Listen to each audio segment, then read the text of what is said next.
एक बुंदेलखंड का गांव है अचर्रा, जो उसको इस समय आचार्य धाम सरकार ने कर दिया। क्या कर दिया? आचार्य धाम, मध्य प्रदेश सरकार ने उसको आचार्य धाम घोषित कर दिया है। तो महाराज जी वहां बहुत पधारते थे, हमारे शरीर के जन्म से बहुत पहले पधारते थे। तो हनुमान धारा हम लोग दर्शन करके आए थे महाराज जी के साथ। तो गांव के बाहर एक देवी देवताओं के, गांव देवताओं के चबूतरा बने रहते ना, तो एक चबूतरा था। सर्दियों का समय था महाराज जी। अब महाराज जी सिर पर मफलर बांधे हुए और एक साफी, और साफी के ऊपर मफलर बांधे हुए, और पैर में कपड़े का जूता पहने हुए, सर्दी का समय था, एक चद्दर ओढ़े हुए महाराज जी आ रहे थे, हम भी साथ में थे। तो एक गांव का नाई बोला, महाराज ये हमारे ते के गोण बब्बा आए पांव पल्लो, बुंदेली भाषा में माने हमारे यहाँ के गोण बब्बा हैं, उधर होते ना गोण बब्बा हैं, इनके पांव पल्लो। महाराज जी ऐसे आज्ञा पालन करें जैसे कोई गुरु चेला की बात माने। महाराज जी ने तुरंत जूता उतारे और सिर से कपड़ा हटाया और उस चबूतरे पर सिर रखकर बोले, हम सुन रहे हैं, जोशी सोशी तब चरण नमामि, मोह पर कृपा करी अब स्वामी, कह के विभोर हो गए प्रेम में, एकदम नेत्र सजल हो गए महाराज जी के। ये चौपाई बोले, जोशी सोशी तब चरण नमामि, मोह पर कृपा करी अब स्वामी। हम चप्पल पहने खड़े तमाशा देखते रह गए। हमने न तो सिर झुकाया, न हमने हाथ जोड़े। मन में सोचने लगे तो सब भूत प्रेत ही हैं, किसी के सिर पे चढ़ के आते हैं।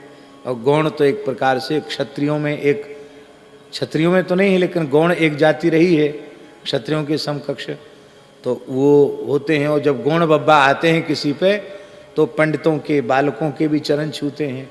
तो हम काहे को, हम तो ब्राह्मण हैं, हम काहे को हाथ जोड़ें, ऐसा हमारे मन में सोच रहे। हम खड़े रह गए। इसके बाद जैसे ही वहाँ घर में पहुँचे तो महाराज जी बोले, पंडित जी अतिकाल हो रहा है, सायंकालीन संध्योपासन करो। हम स्नान करके संध्योपासन करने लगे। जब करके उठे, महाराज जी को साष्टांग प्रणाम किया, तो मेरे मन में वो बात घुमड़ रही थी। हमने कहा, महाराज जी एक बात हमारी समझ में नहीं आई। कहा कहो। कहा कि वो गांव के नाऊ ने आपको कह दिया कि ये गौण बब्बा हैं, इनके पांव पल्लो, और आपने तुरंत सिर रख करके बड़ी श्रद्धा से जूता उतार के आप फिर सिर रख के प्रणाम किया, अपने चबूतरे पे सिर रख के। तो महाराज जी ये तो एक प्रकार से वो दूसरों की खोपड़ी पे आवेश आता है, तो एक तरह के भूत प्रेत हैं। महाराज जी बोले, पंडित जी बहुत अच्छी बात पूछी आपने। एक बात बताओ, ये जड़ चेतन जग जीव जत सकल राममय जान, बंदों तिनके पद कमल सदा जोर जुगपान, सी राममय सब जग जानी, करहूँ प्रणाम जोर जुगपानी। ये केवल दूसरों को बहकाने के लिए है, सुनाने के लिए है, कि खुद मानने के लिए है? अब बोले, इतने दिन हो गए तुमको हमारे पास रहते हुए, नामदेव के सामने प्रत्यक्ष प्रेत प्रकट हो जाता है और नामदेव कहते हैं, आज मेरे आए लंबकनाथ, धरती पांव स्वर्ग लो माथो, जो जन भरी भरी हाथ, शिव सन का दिक पार न पावे, तैसी सखा विराजत साथ, नामदेव के प्रभु अंतर्यामी, कीनो मोही सनाथ। उनको प्रत्यक्ष प्रेत में विठल भगवान, पंडरीनाथ भगवान दिखाई पड़ रहे हैं। और किसी ने कह दिया कि ये ग्राम देवता हैं, तो हमने प्रणाम कर लिया, तो तुमको बड़ा भारी संकट आ गया।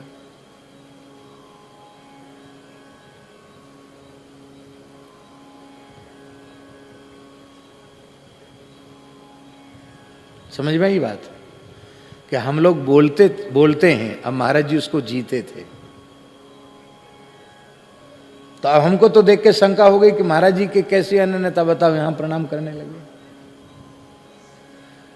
पर जो इस प्रकार के लोक देवताओं में भी सीताराम जी की भावना रखकर, जोशी सोशी तब चरण नमामि, मोह पर कृपा करिए अब स्वामी। स्वामी कौन होंगे महाराज जी के? ठाकुर जी, श्री जी का तो कोई दूसरा होगा? इसलिए। और एक बात और बताएं, श्री गोविंद स्वामी किसके शिष्य थे? व्यास जी गोसाई जी के थे ना। गोसाई श्री विठलनाथ जी के शिष्य थे।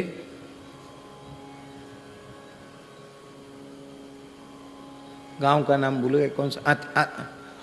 आंतरी गांव के, आंतरी गांव के सनाट विप्रकुल में उत्पन्न श्री गोविंद स्वामी।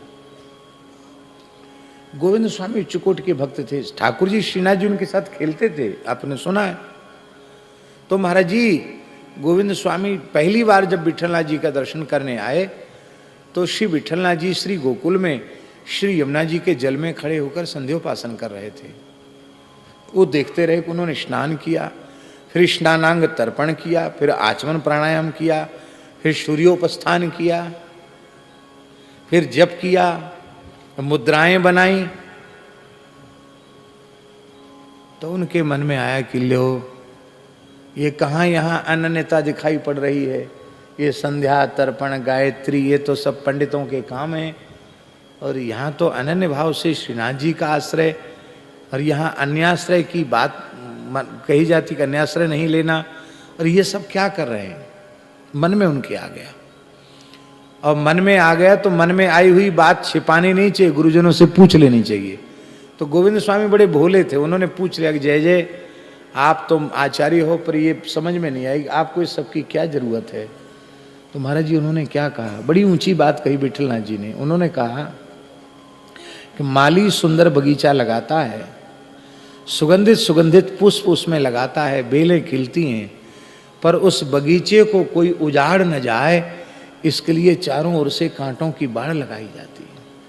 तो बोले ये कर्मकांड रूपी कांटों की बाढ़ उस भाव रूपी बगीचे को बचाने के लिए लगाई गई है। लोग यही समझें कि ये तो अमुक देवता की पूजा, अमुक संध्या, अमुक गायत्री करने वाले हैं, भीतर प्रेम धन सुरक्षित रहे। आप कैसे समझ सकते प्रेमियों के बाहर के व्यवहार को देखे। इसलिए महाराज जी अनन्यता, रसिकता, भावुकता ये बाहर की वस्तु है ही नहीं, ये तो भीतर की वस्तु है। आप भीतर में वो चीज है नहीं, और बाहर से आप चाहे जितनी कहो तो अनन्यता के नाम पर अपराध बनेगा, हाथ कुछ नहीं लगेगा।